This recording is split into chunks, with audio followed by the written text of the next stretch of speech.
이미자 씨는 아침 햇빛이 방 안에 들어오자 천천히 눈을 떴습니다. 침대에서 일어나려 허리를 움직이는 순간 다리에서 묵직한 통증이 올라왔습니다. 그녀는 숨을 고르며 침대 가장자리에 앉아 다리를 주무르고 있었습니다. 손끝으로 종아리를 눌러보자 깊게 눌린 자리에서 피부가 천천히 올라왔습니다. 왜 이렇게 붓지? 그녀가 작은 목소리로 중얼거렸습니다. 부엌으로 걸어가는 동안 발목은 단단하게 부어 있었고 실내화가 잘 들어가지 않았습니다.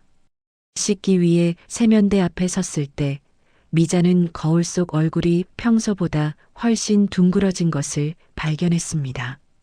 피부는 푸석했고 눈가도 탁해 보였습니다. 그녀는 수건으로 얼굴을 눌러보았지만 붓기는 쉽게 가라앉지 않았습니다. 나이 드니 이것저것 문제야. 미자가 혼잣말을 했습니다. 아침을 준비하려 부엌에서 냄비를 들던 순간 손에 힘이 빠져 냄비를 내려놓았습니다. 손가락 관절에 통증이 느껴져 무심코 반지를 만졌는데 반지가 더 이상 돌아가지 않았습니다. 그녀는 비누칠까지 해가며 겨우 반지를 빼냈습니다.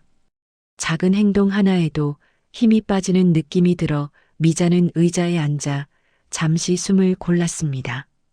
점심 무렵 장을 보러 나선 미자는 슈퍼로 가는 길에서 자꾸 발걸음을 멈추었습니다.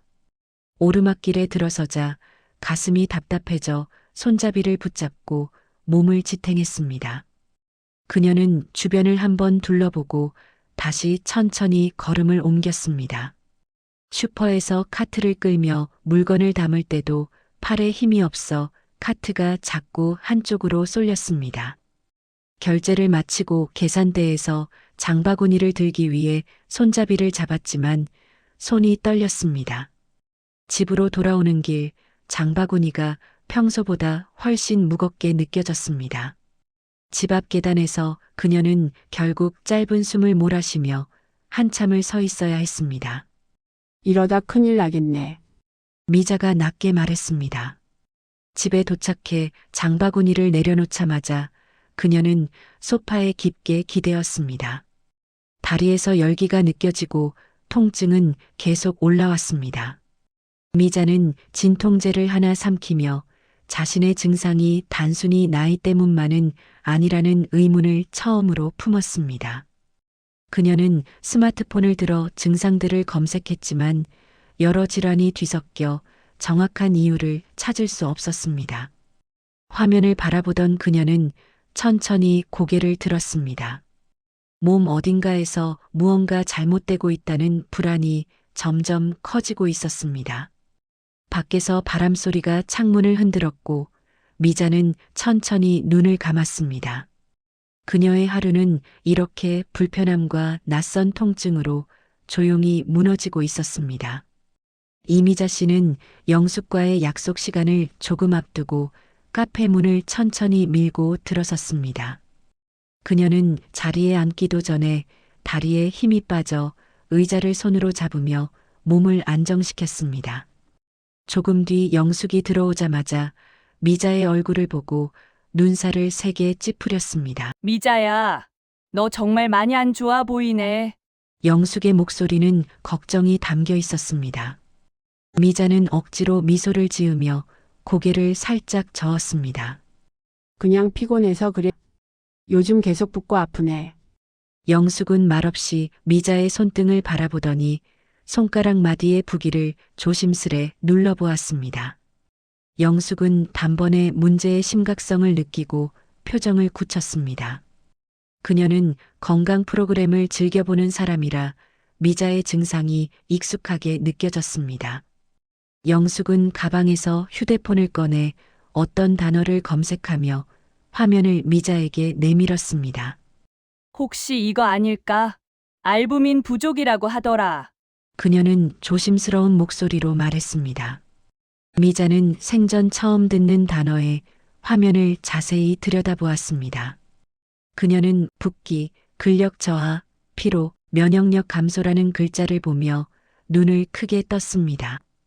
표정에는 놀람과 불안이 동시에 비쳤습니다.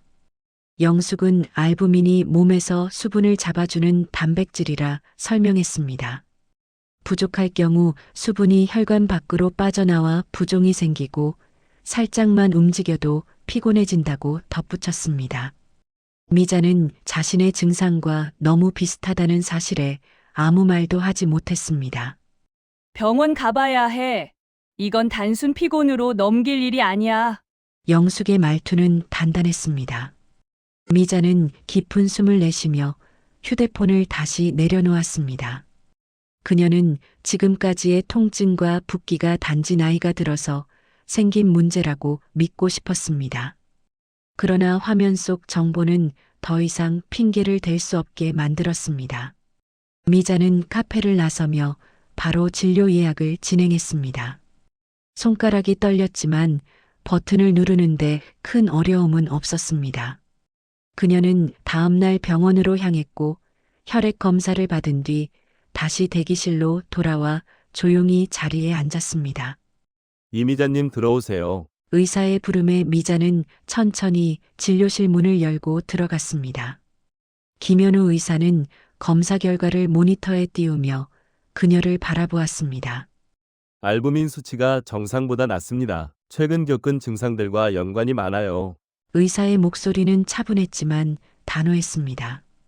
미자는 순간적으로 목이 마르고 손끝에 힘이 빠지는 느낌을 받았습니다. 그러나 진단이 명확해지자 이상하게 마음은 조금 가벼워졌습니다. 적어도 이유를 알게 되었기 때문입니다. 관리하면 좋아질 수 있습니다. 생활 습관을 조금 바꿔보시죠. 의사는 실천 가능한 개선 방향을 설명하기 시작했습니다. 미자는 그의 말을 귀 기울여 들으며 고개를 조용히 끄덕였습니다.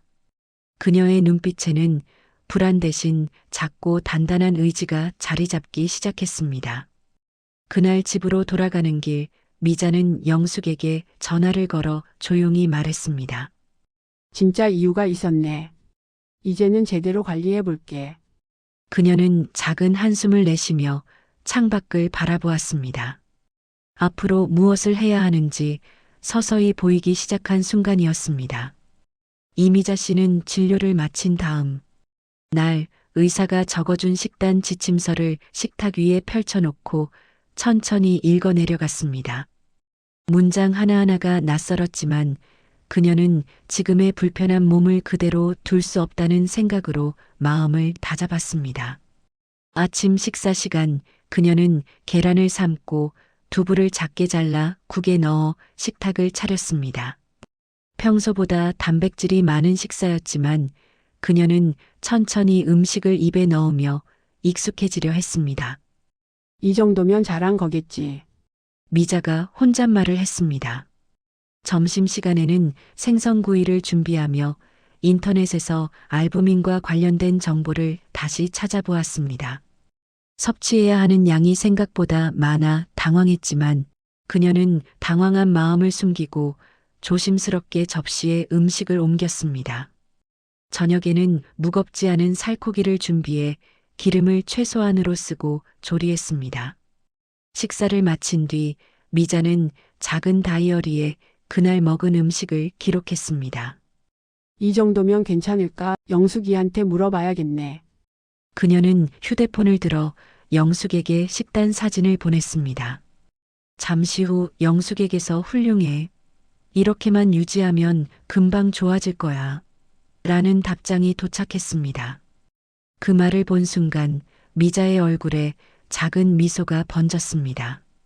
며칠 후 그녀는 자신의 몸에서 변화가 느껴지는 순간을 맞았습니다. 아침에 일어났을 때 다리의 부기가 조금 줄어들어 걸음이 덜 무겁게 느껴졌습니다. 계단 몇 칸을 올라가는 동안 숨이 가빠지지 않아 그녀는 난간에서 손을 떼고 스스로 걸어 올라가 보았습니다. 집안에서 컵을 들 때도 손에 힘이 덜 빠졌고 물건을 떨어뜨리는 일이 줄어들었습니다. 이게 정말 좋아지고 있는 걸까? 그녀는 의심스러운 마음과 기대감이 섞인 표정으로 손등을 바라봤습니다. 일주일 후 다시 병원에 방문했을 때 검사 결과에서 알부민 수치가 상승했다는 소식을 들었습니다. 의사 김현우는 그녀의 변화를 칭찬하며 지금처럼 꾸준히 생활 습관을 유지하면 더 좋아질 것이라고 설명했습니다. 정말요? 이렇게 빨리 좋아질 줄 몰랐어요. 진료실을 나오는 길, 미자의 걸음은 처음보다 훨씬 가벼워져 있었습니다. 그녀는 문득 자신처럼 비슷한 증상으로 고생하는 사람들이 떠올랐습니다. 누군가에게 자신의 경험이 도움이 될 수도 있다는 생각이 마음속에 자리 잡았습니다. 며칠 뒤 그녀는 작은 스마트폰 삼각대를 세우고 카메라를 켰습니다. 책상 앞에 앉은 미자는 조용히 숨을 고르며 화면을 바라봤습니다. 저처럼 붓고 힘 빠지는 게 계속되면 꼭 알부민을 확인해 보세요. 알고 챙기면 정말 달라져요. 그녀의 목소리는 차분하지만 힘이 느껴졌습니다. 영상 촬영을 마친 순간 미자의 얼굴에는 확신이 담긴 미소가 천천히 번졌습니다.